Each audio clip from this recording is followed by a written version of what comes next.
What purpose, gentlewoman from South Carolina, seek recognition? Mr. Speaker, pursuant to Clause 2A1 of Rule 9, I rise to give notice of my intent to raise a question of the privileges of the House. The form of the resolution is as follows. House Resolution 713, censuring Representative Ilhan Omar of Minnesota and removing her from the Committee on Education and Workforce and the Committee on the Budget. Whereas Charlie Kirk was a lifelong advocate for freedom of speech, civil political discourse, and the political engagement of youth. Whereas Charlie Kirk was a man of deep faith, a husband, and a father to 2 young children. Whereas on September 10, 2025, Charlie Kirk was assassinated on the campus of Utah Valley University while exercising his First Amendment right to freedom of speech. Whereas on September 11, 2025, one day after the assassination of Charlie Kirk, Representative Ilhan Omar gave an interview on Zateo's town hall with Mehdi Hassan in which she smeared Charlie Kirk and implied he was to blame for his own murder. The chamber went silent the moment she stood up. Papers in hand, voice steady, and the target was clear. If you're new here, consider subscribing, because what happened next on the House floor turned into a direct challenge that had everyone watching. Nancy Mace wasn't asking questions. She was introducing a resolution that could publicly censure Ilhan Omar and strip her of key committee assignments. And the reason behind it ignited one of the most intense confrontations in Congress. Part of what Ilhan Omar said on Kirk's death.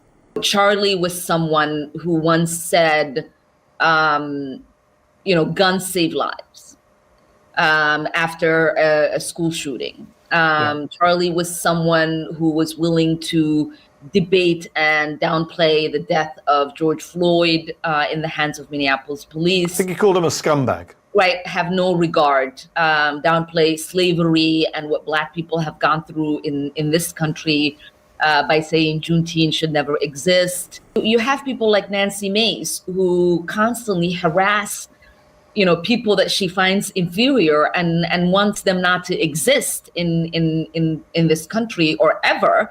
And you have people like Trump who has incited violence against people like me. And so, these people are full of shit, and it's important for us to call them out while we feel anger and sadness. Whereas on September 12, 2025, 2 days after the assassination of Charlie Kirk, Representative Ilhan Omar reposted a video on X, formerly known as Twitter, which disparaged the character of Charlie Kirk and those mourning his death. Whereas the video Representative Ilhan Omar reposted on X states Charlie Kirk is dead, and before the body got cold, the far right propped his corpse up as a cudgel for their holy war. Whereas the video Representative Ilhan Omar reposted on X further states, don't be fooled. These people don't give a single shit about Charlie Kirk. They are just using his death to further their Christo-fascist agenda. Whereas the video Representative Ilhan Omar reposted on X further states Charlie Kirk was a reprehensible human being. He enacted his political agenda by preying on weak-minded people. He took complex socioeconomic issues and simplified them by pointing fingers at outgroups, demonizing those groups, and sicking his massive following on them. Whereas the video Representative Ilhan Omar reposted on X further states Charlie Kirk was a stochastic terrorist, an adamant transphobe. He denied the genocide happening in Palestine. He believed the subjugation of women, and in his last dying words, he was spewing racist dog whistles. Whereas the video Representative Ilhan Omar reposted on X further states, Charlie Kirk was Dr. Frankenstein, and his monster shot him through the neck. Whereas the video Representative Ilhan Omar reposted on X further blames Charlie Kirk for his own murder. Whereas Clause 1 of Rule 13 of the Rules of the House of Representatives provides a member, delegate, resident commissioner, officer, or employee of the House shall behave at all times in a manner that shall reflect credibility on the House. Whereas Representative Ilhan Omar's actions in the wake of the assassination of Charlie Kirk are reprehensible and affect the dignity and integrity of the proceedings of the House and do not reflect the credibility on the House. Now therefore be it resolved that Representative Ilhan Omar of Minnesota be censured. Representative Ilhan Omar forthwith present herself in the well of the House of Representatives for the pronouncement of censure. Representative Ilhan Omar be censured with the public reading of this resolution by the Speaker, and Representative Ilhan Omar be and is hereby removed from the Committee on Education and Workforce and removed from the Committee on the Budget of the House. The House floor erupted into a tense moment when South Carolina Congresswoman Nancy Mace rose and invoked House Rule 9 to introduce a privileged resolution against Minnesota Representative Ilhan Omar. Mace didn't ease into the issue. She immediately laid out House Resolution 713, calling for Omar to be formally censured and removed from the House Committee on Education and Workforce and the House Budget Committee. Yet the reason behind the resolution centered on comments Omar made after the assassination of conservative activist Charlie Kirk, who was killed while speaking at Utah Valley University on September 10, 2025. Mace described Kirk as a husband, father, and outspoken defender of free speech, reminding the chamber that he had been exercising his First Amendment rights when he was attacked.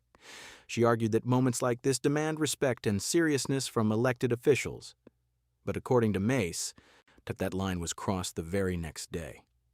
The resolution cited an interview Omar gave following Kirk's death where she criticized his political record and statements.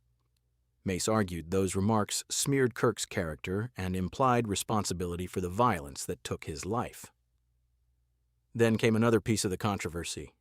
Mace pointed to a video Omar reposted on social media that harshly criticized Kirk and accused him of spreading dangerous rhetoric. The resolution quoted portions of the video saying it attacked Kirk's character and accused political allies of using his death for political gain. That, Mace said, crossed the boundary of what members of Congress should tolerate. She reminded the chamber that House rules require every member to conduct themselves in a way that reflects credibility and dignity on the institution. According to Mace, Omar's statements failed that standard. So the resolution laid out clear consequences. First, a formal censure, requiring Omar to stand in the well of the House while the Speaker reads the condemnation aloud. Second, removal from 2 major House committees.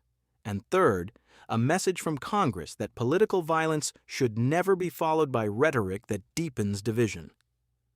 The chamber grew noticeably tense as Mace delivered her closing remarks, framing the resolution as a matter of accountability and respect for the institution itself. Supporters applauded the move as a defense of principle. Critics saw it as another flashpoint in an already bitter political divide.